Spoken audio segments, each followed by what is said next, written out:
This episode of AHLA Speaking of Health Law is brought to you by AHLA members and donors like you.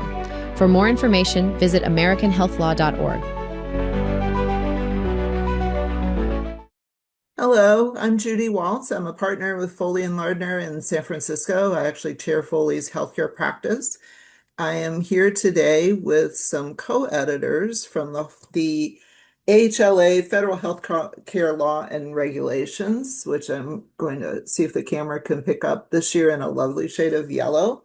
We are co-editors with a few other people, and the new version is just out, the new yellow version, replacing the purple version from last year.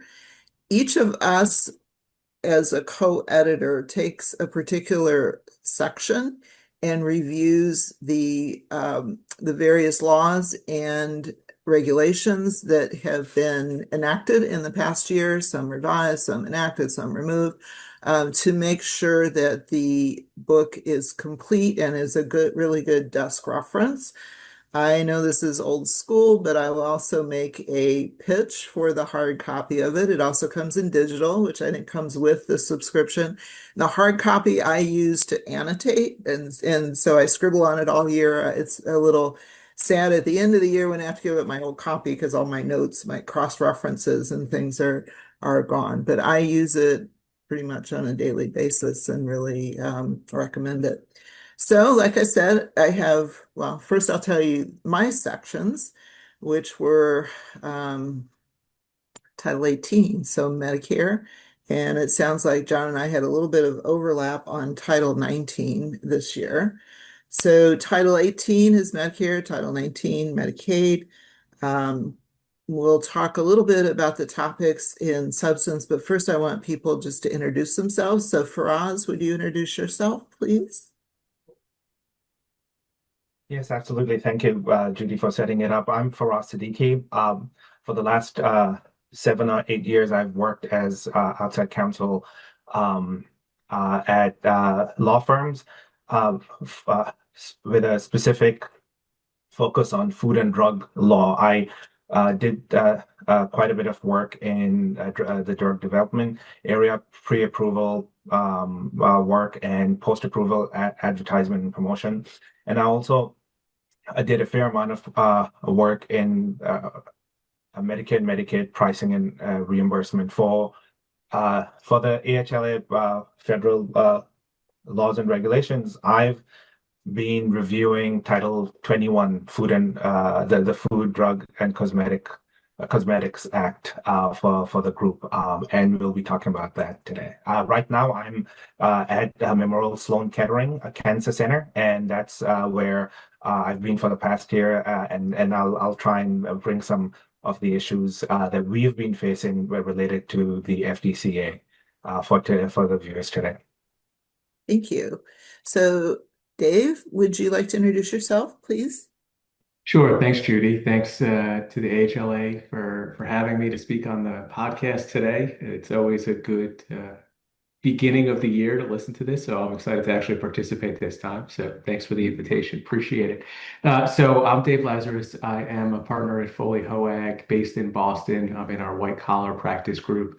I was a federal prosecutor and a state prosecutor for about 17 years total in Florida and Massachusetts and New York. And I focus my practice now on advising companies and individuals in all different aspects of government enforcement investigations, as well as healthcare compliance regulatory advice to pharmaceutical companies, providers, kind of run the gamut of the healthcare sector, rehab centers, clinical laboratories, DME suppliers, and a lot of other related organizations. My purview within the AHLA book is in the fraud and abuse space. So I look at those statutes and regulations. Thank you. And John Hood. Thanks, Judy. I'm a member of Akerman's Orlando office. I'm an associate in our healthcare practice group. I focus my practice on advising healthcare industry clients on transactions and regulatory compliance matters. It runs the gamut from hospitals, health systems, physician groups, pharmacies, I've also done some work advising insurance companies on regulatory compliance matters. As Judy mentioned, I cover as an editor with this publication, Title 42, with the exception of those titles that Judy mentioned. So there is some overlap in the areas that we're looking at, but as I'm sure our audience knows, Title 42 is quite a large section of the U.S. code for practitioners, and makes up quite a bit of our publication. So our plan for today is do another kind of round robin here, with each of our co-editors discussing a bit about what they thought was important in the last year, and probably most important, I find it hard to predict at this point, but what will be most important in this coming year. And just a reminder that we are each speaking here today on our own behalf and not on behalf of our firms or clients or anybody else we know. So please take these as our own opinions and judgments. So Faraz, you're going to go first. Thank you, Judy. Thank you. Yeah, just what you said at the tail end over there. It has been quite a marathon, just keeping up with all the changes, both for practitioners and for folks like us who are trying to present the sum of the changes to readers. In fact, some of the topics that I'm going to cover today were additions that we made to the some new regulations that have already been taken out, because of how things have been going.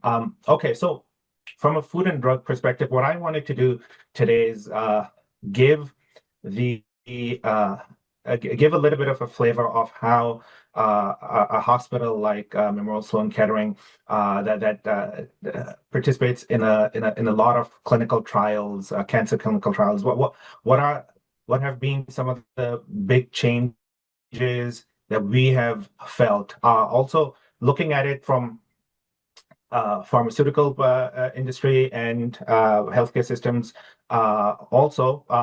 But I wanted to give that little context because I have seen how the work that I do with our volumes really dovetails with the work that I do at the hospital. So the first big change that we saw was Congress finally enacted the Biosecure Act. This is an act that has been in legislative limbo for quite a while. It had garnered significant attention for not being enacted earlier, and finally it went to President Donald Trump to sign. Now, what is the Biosecure Act? Essentially, what this does is this was included in the National Defense Authorization Act for fiscal year 2026. What it does is it puts restrictions on the federal government from contracting with certain biotechnology companies of concern when they use biotechnology equipment or services due to national security risks. There's a list of companies of concern that the DoD maintains, and that list is feeds into the new law. Right now, the law prohibits federal government money for procurements and contracts from going to these biotechnology companies of concerns. But overall, the bill puts immense pressure on pharma companies in the U.S. to sever ties with biotech companies, mostly in China. There are parts of this law that try and put more focus on creating local U.S.-based biotech companies and suppliers so that they can supply the pharma companies that are over here. At the hospital, we have seen some similar regulations have been implemented, regulations that have come down from the DOJ and the NIH.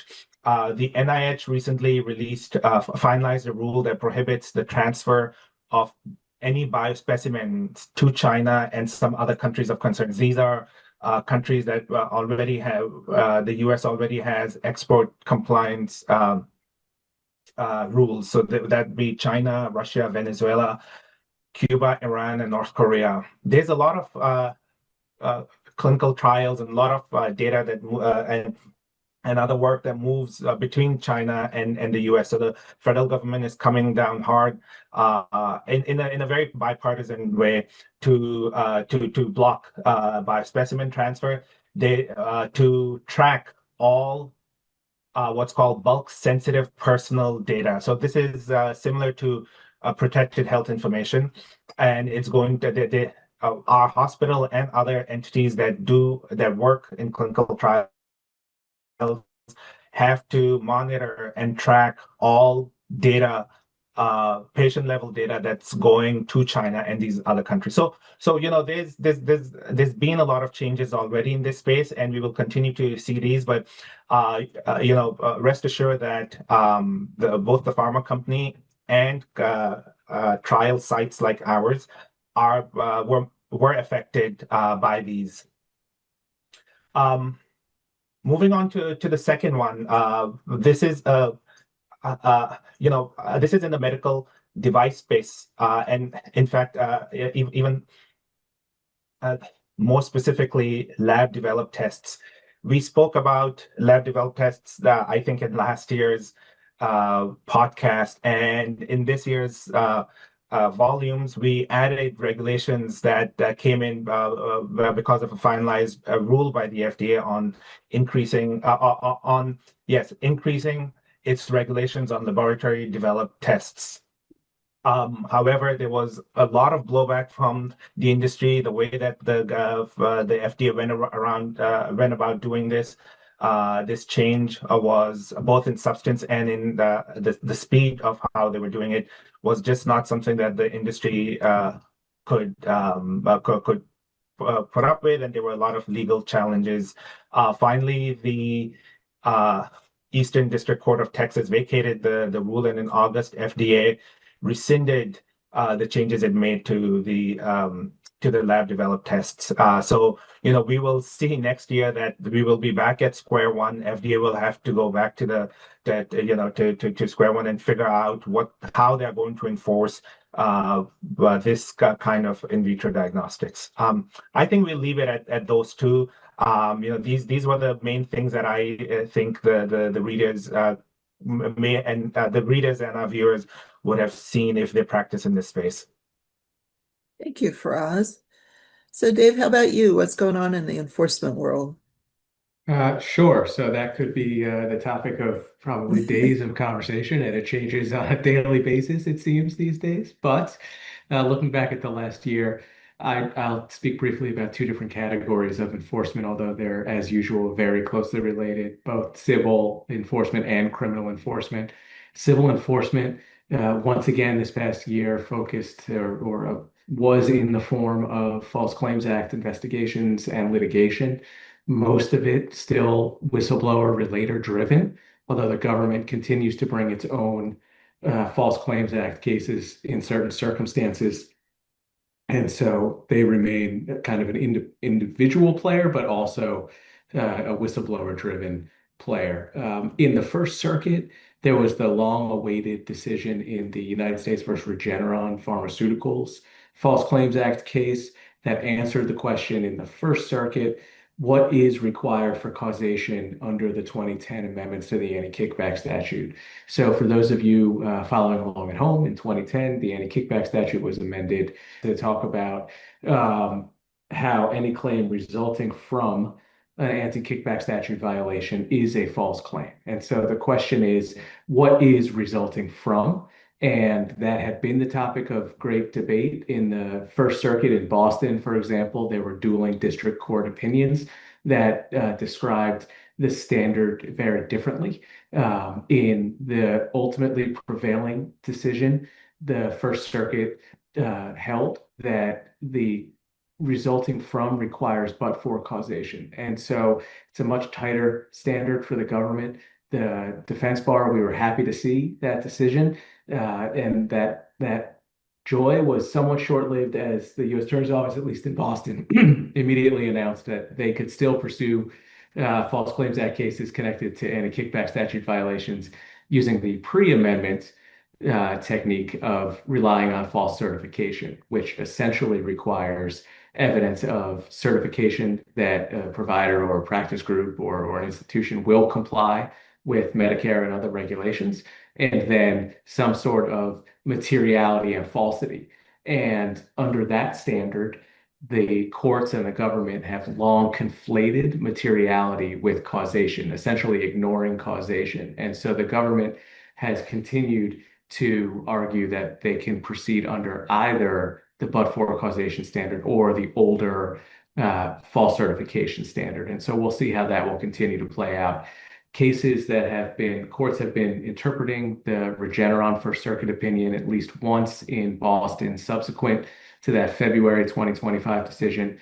Judge Talwani in Boston refused to dismiss False Claims Act action that challenged causation, and she found in that case that there was sufficient allegations to support a finding of causation, even if she were to apply the but-for causation standard. So that continues to be an area that is much watched in the healthcare space. There was also what I would call the traditional enforcement over the past year in the spaces that we've seen for the last many years. Another area of legal development over the past year that Judy's firm, Foley Lardner, has had a very large hand in is the Zafarov litigation. And so the Zafarov case, very briefly, there's been a lot written and spoke about it, and more will follow. But essentially, district court in the Middle District of Florida agreed with the defendants in that case that the False Claims Act statute's whistleblower provisions are unconstitutional. And so it's an argument that's been raised in different contexts, in different jurisdictions, typically without getting much traction. But in this case, where the district court did agree, then everybody sat back and waited and watched to see what the 11th Circuit will do on appeal. And those arguments were held last week. I am not a prognosticator on the outcomes of appeals based on oral arguments, so I'm not going to do that. But I will just say the arguments are available online.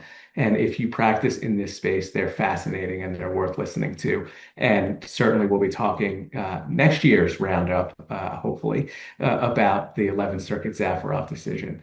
In addition, on the civil side, Paycheck Protection Program cases continue to happen en masse around the country. These are ranging from small resolutions under $100,000 up to multi-million-dollar resolutions.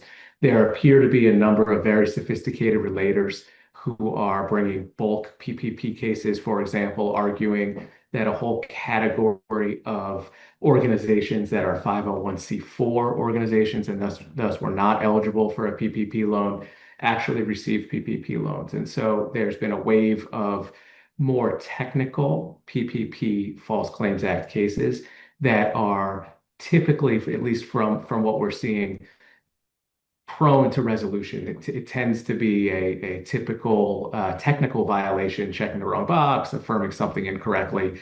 The first wave of PPP investigations and prosecutions, as is often the case, were the most egregious, involving more aggressive fraud. And so we're seeing the PPP cases continue. In addition, just very briefly, the False Claims Act is being relied on more and more by the government in the tariff space, in the cybersecurity space, dealing with government contractors, as well as in the DEI space and relating to school investigations. I won't go into those here other than to say the government is aggressively using the False Claims Act because of its broad investigatory powers, and there continue to be battles in the courts about their ability to use CIDs to obtain certain categories of documents and other information. And so, politics aside, this litigation looks likely to help shape the scope of False Claims Act investigations far into the future. On the criminal side, the last year has been more of the same, a lot of durable medical equipment investigations and prosecutions, as well, clinical labs, genetic testing in particular, urinary testing still to a certain extent, have all seen continued significant criminal enforcement. What was notable about the past year is that in addition to the traditional criminal enforcement that we're used to seeing, culminating in a large annual takedown that every year is reported as the largest in history of the takedowns, and this year was no different according to DOJ. But what we're seeing now is a big push from the Department of Justice to identify international connections in these prosecutions. A lot of the international connections existed for years. They just weren't highlighted or called out by the government. And now, for example, if there's an overseas call center in an operation or if there's overseas investors, it appears that the government is working to identify those in its press releases and in its theories of prosecution, tying it very closely to the current administration's international agenda.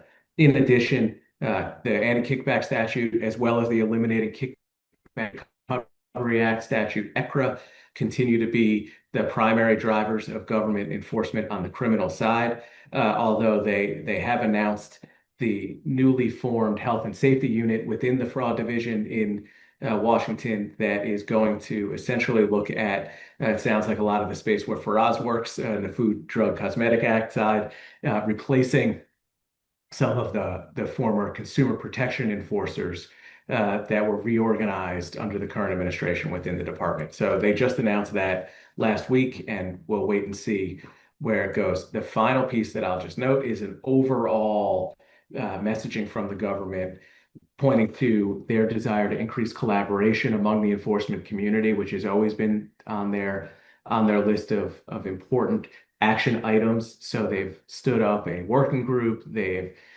made strides to talk about using Treasury's payment data alongside the claims data to try to do some more sophisticated enforcement investigating. So we'll see how that plays out in the coming year. Thanks, Judy. So Dave, you mentioned ECRA, and just for people in our audience who may not have had the pleasure of meeting ECRA before, could you just give us a brief overview of that?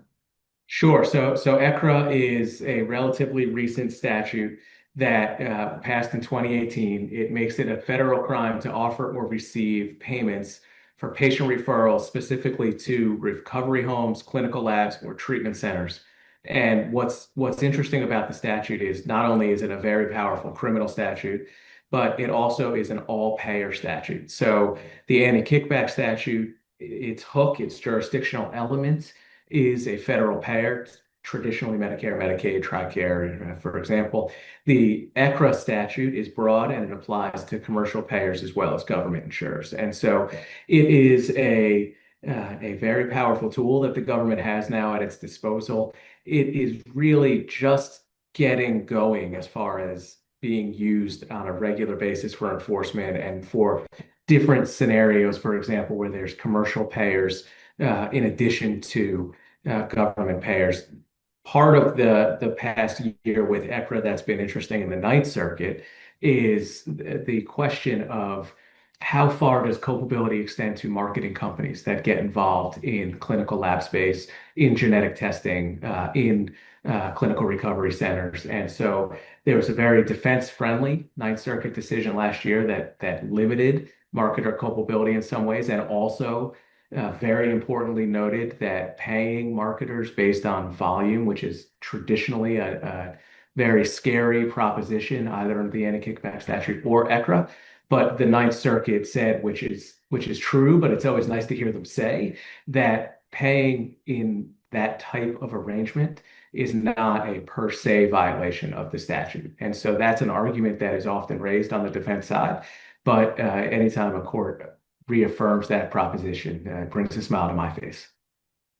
And just one more point, because it is a criminal statute, it's delegated to DOJ, whereas the anti-kickback statute, being federal payers, is in Title 42, which is where John and I come in.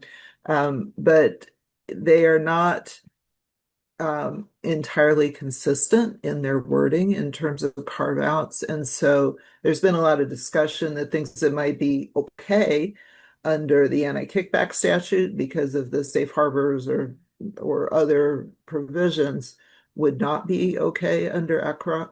And yet DOJ hasn't and probably won't do regulations with their thoughts on the topic. So it is, I think, an area of with a lot of grays in it at the moment. So, all right, John, tell us what was big and new in Title 19 and your other provisions.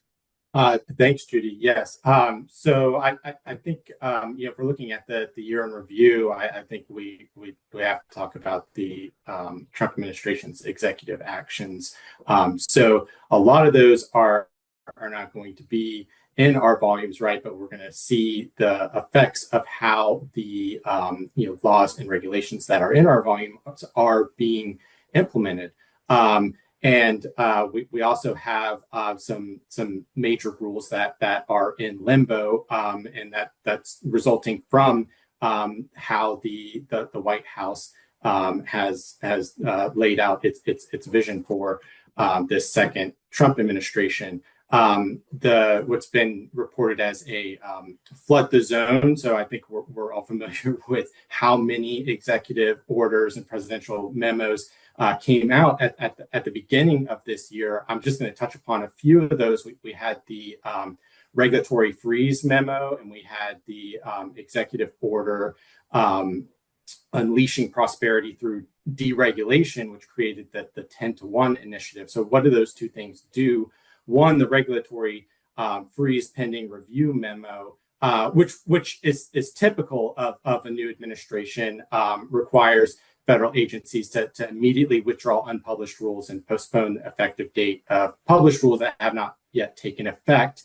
And you juxtapose that with the unleashing prosperity through deregulation executive order, which requires federal agencies to identify at least 10 existing regulations to be repealed when proposing a new regulation. It's created a difficult space for the federal agencies to operate. So some of the examples of effects that we're seeing, we see the HIPAA security proposed rule, which was published in January 2025 in the final days of the Biden administration. And so the status of that rule is in limbo.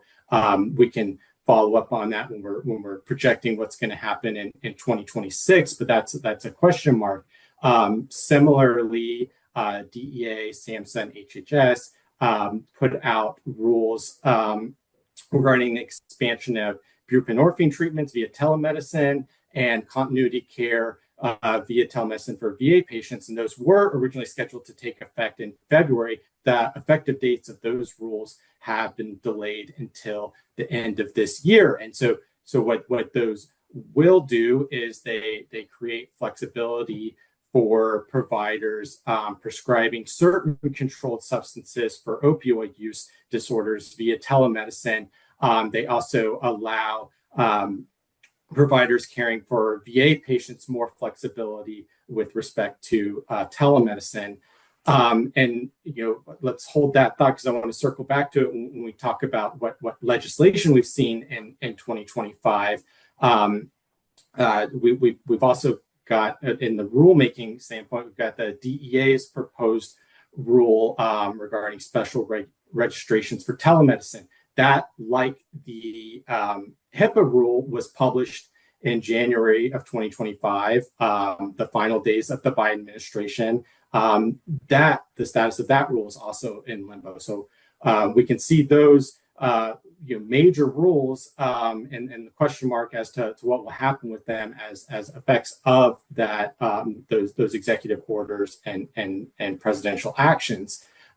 Similarly, in that vein, we had the executive order creating the Department of Government Efficiency, or DOGE, and that created widespread workforce cuts across the federal government. Right, the Department of Health and Human Services announced its Transformation to Make America Healthy Again initiative, which HHS has said will result in a total downsizing from 82,000 full-time employees to 62,000 full-time employees. So, one of the areas that I cover is the Public Health Service Act. So I'm trying to focus this on a kind of public health implications. That's a significant reduction in force across HHS, which includes CDC. We've also seen numerous grant and other funding cuts or federal fundings being withheld across HHS, CDC, and NIH. Now, some of that has been litigated. Some of that funding is flowing again, but there still have been significant cuts and grants for HIV prevention and treatment programs, COVID-19 and public health funding for state and local health departments. Title X family planning service grants were temporarily withheld. And the CDC also ordered across the board spending cuts on contracts by 35%. So that's been a significant theme of the past year, have been reductions in federal workforce and reductions in federal spending related to public health initiatives. And continuing on public health initiatives, we saw the executive order establishing the President's Make America Healthy Again Commission, right, MAHA. This includes a number of high-ranking members of the Trump administration, including the HHS secretary, the FDA commissioner, the NIH director, and the MAHA commission put out its MAHA report, which, among other things, it questioned the number of recommended vaccines on the CDC's recommended immunization schedule for children and adolescents. We've seen quite a bit of action there. Within the executive branch, we saw the CDC's advisory committee on immunization practices, which is a federal advisory committee that's established under the Public Health Service Act. That committee, which can sit up to 19 members, it makes vaccine recommendations. The CDC then later decides whether to formally adopt them. And that has big implications for not only healthcare coverage, right, for patients, the public seeking vaccines, whether or not those vaccines are going to be covered. Public and private health insurers are required to cover vaccines recommended by the ACIP, but it also has implications for state level scope of practice for pharmacists, among other things. So what is, try to compress the timeline here and talk about, what happened. The Secretary of HHS dismissed all of the members of the committee earlier this year and reappointed new members. That reconstituted committee has since recommended that the vaccine for COVID-19 be determined on an individual decision-making, right? A shared decision-making process with individuals, providers, rather than a universal recommendation. We've also seen the recommendation change for the combined MMRV vaccine. That's measles, mumps, rubella, and varicella. So it's no longer, the ACIP is no longer recommending that combined vaccine for first dose option for children under 4. Instead, the recommendation is now that children under 4 receive a separate MMR vaccine and a separate varicella vaccine, the committee cited an increased risk for febrile seizure for the combined vaccine. But many public health experts have suggested this could increase vaccine hesitancy. It could make things more difficult for the public to understand the ins and outs of that. And we have seen, speaking of public health, we've seen across the country a dramatic increase in the rates of measles cases, which have gone from very rare occurrence to I think we're in the four-digit figure range of numbers of cases across the country. So that's a dramatic public health change. We've also seen from the ACIP a recommendation change for individual-based decision-making for parents deciding whether to give the hepatitis B vaccine, including the birth dose, to infants born to women who test negative for the virus. John, in Sure. the interest of time, I'm going to ask you to go into your predictions for next year, what we need to review most quickly, and then I'll do a quick recap on a couple of Title 18, and we'll go back to Faraz and to Dave for their final words. Sure, absolutely. Thanks, Judy.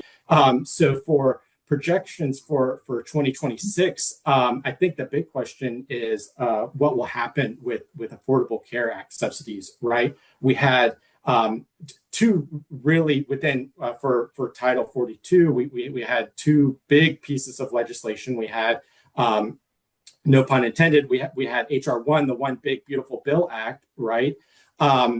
And we also had the Continuing Appropriations Act of 2026, which ended the federal shutdown.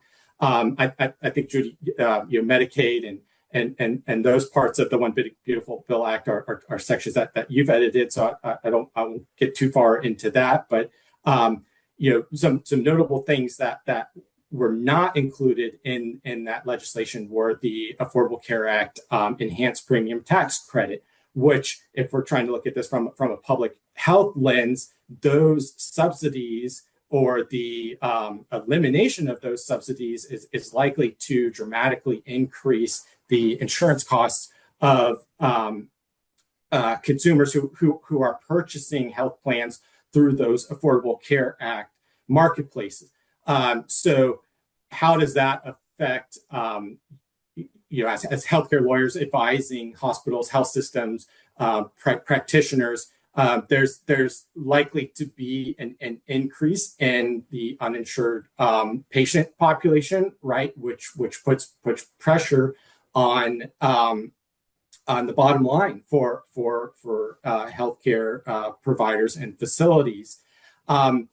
So as far as with what will happen in 2026, will those Affordable Care Act subsidies be extended? The Senate just this month in December failed to advance on a procedural vote a legislation that would have extended those enhanced subsidies, which essentially provide a tax credit to folks earning up to 400% of the federal poverty level. And we've seen in 2025 gridlock in Congress and a lot of brinksmanship type legislating, if you will, right along appropriations deadlines, and we have one of those coming as soon as the end of January 2026. So that would be from a legislative standpoint, my projection would be it's hard to predict what exactly will happen, and there is a possibility that early in 2026 we could see another federal government shutdown if a continued Appropriations Act or a longer range Appropriations Act isn't enacted. From a rulemaking standpoint, we have that HIPAA proposed security rule. I think we're short on time to go into the ins and outs of that, but that is a substantive update on the security rule, a significant modernization, and would have big implications across the U.S. health system. We also have the DEA proposed rule for special registrations for telemedicine and limited state telemedicine registrations. Now, that proposed rule is a big shift in how the DEA would regulate telemedicine prescribing of controlled substances. It seems unlikely that will be finalized in the near term. And just recently on the Office of Management and Budget, which is part of the White House that reviews rules, the DEA, a fourth temporary extension of the COVID-19 telemedicine flexibilities for the prescription of controlled medications recently showed up on the regulatory agenda of the OMB. So it seems like we're likely to see another extension of the DEA's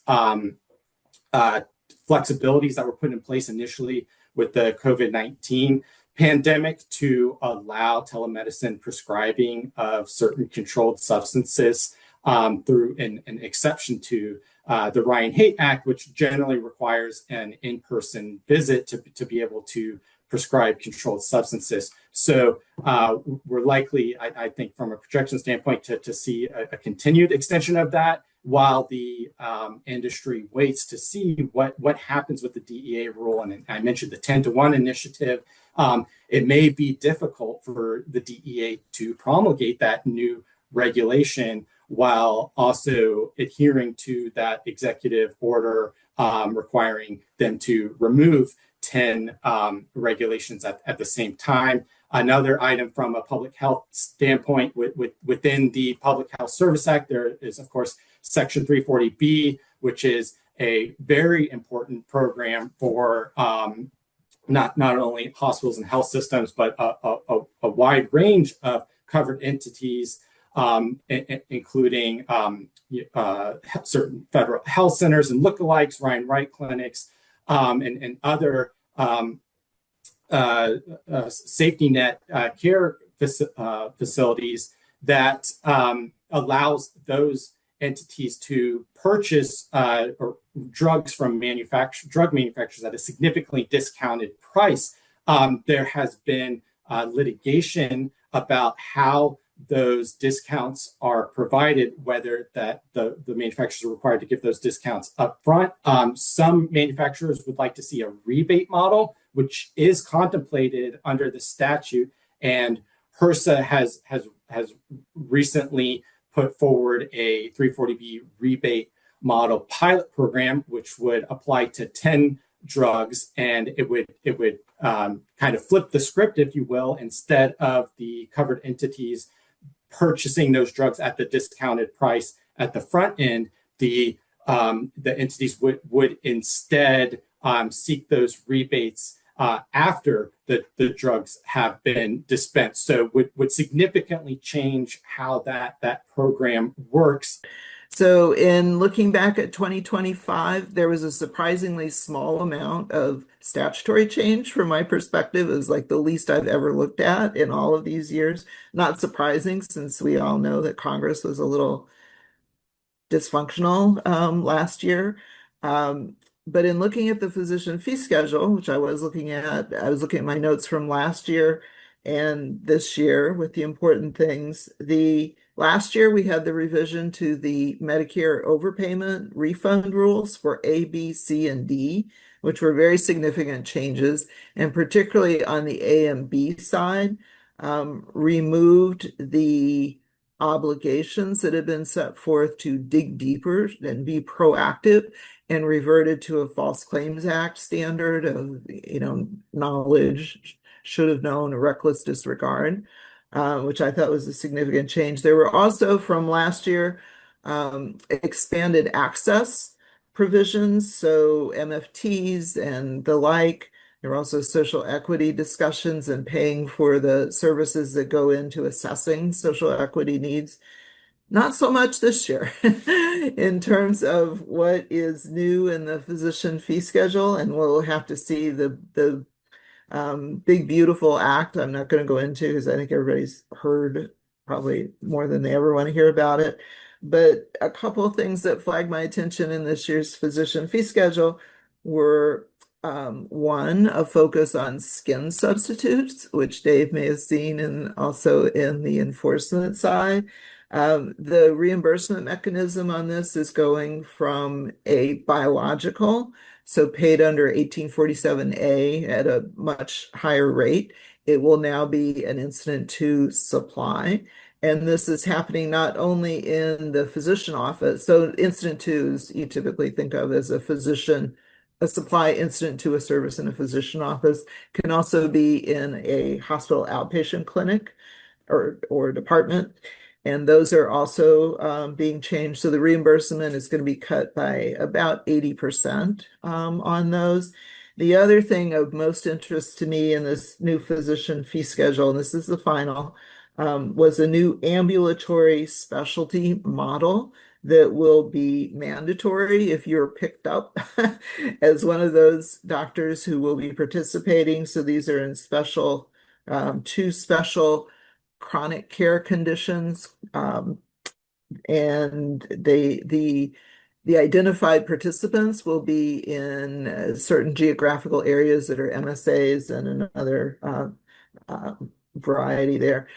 In those, so people who are picked for this mandatory program will be assessed on a variety of criteria, and their reimbursement may go up a certain amount, may go down a certain amount, depending on their scores. And it's just a very, very interesting approach. And I think we're going to hear more about this. So Dave, let's go back to you, and you can give us some predictions about the world of enforcement. Sure. Well, I'll start where you began, Judy, which is skin substitutes. The department has signaled, in conjunction with the change in the billing framework, making it now an incident to claim, as opposed to how it had been billed, which was incredibly lucrative. So it appears the department will now prioritize looking back over the last several years of skin substitute wound treatment claims. They'll have stopped the bleeding, so to speak, as far as potential fraud into the future goes by making it incident to, but now they're going to no doubt look back over the last several years of claims, which they have already begun to do, and the whistleblower bar, the relators, have already been out seeking cases of this type to bring under the False Claims Act. DOJ is also looking for criminal prosecutions related to that space. So I expect next year, 2026, will be the year we hear a lot about skin substitutes. I think we're also going to hear a lot more about clinical labs. I think that next year as well, the DME enforcement has been on the decline because DOJ would argue of the success of some of their larger enforcement operations, like Operation Brace Yourself, which was a very large takedown several years ago. Some of those cases, amazingly, after 4 or 5 years, however long it's been, are still making their way through the criminal court system. But DOJ is likely turning its attention now to skin substitutes and clinical labs and clinical testing. That's not to say that they won't continue to be opportunistic in the anti-kickback space whenever they're able, and I expect they will. Next year is also going to continue to see an increased review by DOJ of any type of relationship involving an international connection. And that's a very broad statement, but I would expect DOJ will continue pushing with the messaging from the top that their enforcement has an international angle, an international component, however that may appear. And so I would expect increased use of money laundering charges alongside healthcare fraud, which is nothing new, but I think it will be even more common in the next year. In addition, the other areas I spoke about, as far as tariffs, cyber enforcement, and so on, those will also be big in the next year. Cases to watch. There are a number of interesting cases going on around the country. I've mentioned the Zafarov decision. Certainly people are watching that one very closely. And there are a whole host of others. And I'll leave that as a teaser to stay tuned for more great content from AHLA on those. Faraz, how about you? Yeah, so the points that I mentioned before, of course, they will continue to develop, and we want to look at that. But for the benefit of listeners, there are two other items that started making rumblings this year, and we should keep an eye out for next year. Both of these are in the drug development space. So those of our listeners who work on drugs and biologics will find interest for these two things. Number one, priority review vouchers. There's been a lot of conversation this year and next year about priority review vouchers. Essentially, FDA reviews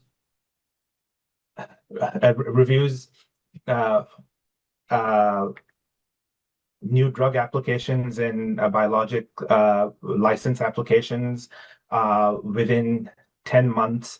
With under priority review, they can do it at a much faster pace. So 6 months, sometimes 8 months. They agree to do it on a faster pace based on several different kinds of interests that the FDA has. A voucher is a priority review voucher. Basically, is it is what it sounds like. A company that gets a certain type of drug or biologic approved where there is some national interest, or we want to encourage as a community, we want to encourage the development of something. They receive a voucher for their work. This was first created for tropical diseases. If you get a tropical disease, a therapy for a tropical disease authorized through FDA, you will receive a voucher for that. There became a secondary market, and companies would be able to sell these vouchers to other companies for as much as $300 million at one point. Now it's still receiving around $100 million. I give you all this context because there's been a lot of changes in that. A very important part of the vouchers was to encourage the development of therapies for rare pediatric diseases. Every 2 years, the FDA would renew this. There was a sunset clause on this, and every few years, the FDA Congress would renew the authorization for this. Last year, that did not happen. In September, Congress extended the law to December, but for most of 2025, there wasn't that incentive. For small companies, if they receive a voucher of this kind, they could use the $100 million or more that they get to fund the rest of their to fund a big part of their development. Finally, in September, Congress extended it to next year, and we want to see next year where that goes. Hopefully, Congress gets enough votes to pass it and extend it out for a longer time. Hopefully, take out the sunset clause. It seems like the Give Kids a Chance Act that was approved earlier this year has some more priorities of Congress that were built into the act, including the voucher. So we'll keep an eye out on that and see how that goes through. But in terms of priority review vouchers, this wasn't the biggest news this year, and because this year the FDA announced the release of another different kind of voucher called the National Priority Vouchers. They first said there'd be only 5 drugs, but they increased it to 9 drugs. They will look through the agency will look through what's in their pipeline and accelerate the approval of of medicines and other therapies that have that answer national priorities such as a public health crisis, such as onshoring drug development into the US and strengthening supply chain resiliency. Already the FDA has gone through 2 cohorts of this of giving out these vouchers. So we'll see a lot more next year. We want to see where these 2 land out. We want to see whether this is only going to be done under the Trump administration, or if we see that there is a change in Congress, whether this will be something baked into law. So that's all on one side, priority review vouchers. The second main thing that I'll touch on is that the FDA released a draft guidance on gene therapy, cell and gene therapy products. We want to see next year if the FDA finalizes that, if it opens up some conversation, some public conversations on this. Cell and gene therapy, as many of our listeners would know, sometimes some of these therapies you only get one administration of it over 2 weeks, and that has cured people of genetic diseases. So it's a very permanent sort of and long-lasting effect. And usually because they're so rare and they're custom made for people, the clinical trials are very small, sometimes less than 10 people. So there isn't a lot of data on the safety and efficacy of these therapies. So this draft guidance talks about it's entitled Post-Approval Methods to Capture Safety and Efficacy Data for Cell and Gene Therapy Products. So after they're approved, there's going to FDA is starting to create the infrastructure on how to see the safety down the road for these. So I'll leave it at that. These are exciting new developments. Of course, we've been seeing that at the hospital in cancer drugs quite a bit, and pediatric cancers is one of the areas which is being focused on the first point that I made about the national priority vouchers. But yeah, lots of interesting things to look out for. So thank you. I want to thank all our speakers today. And we could go on all day, but I think we are out of time. So thank you very much, and we'll regroup next year.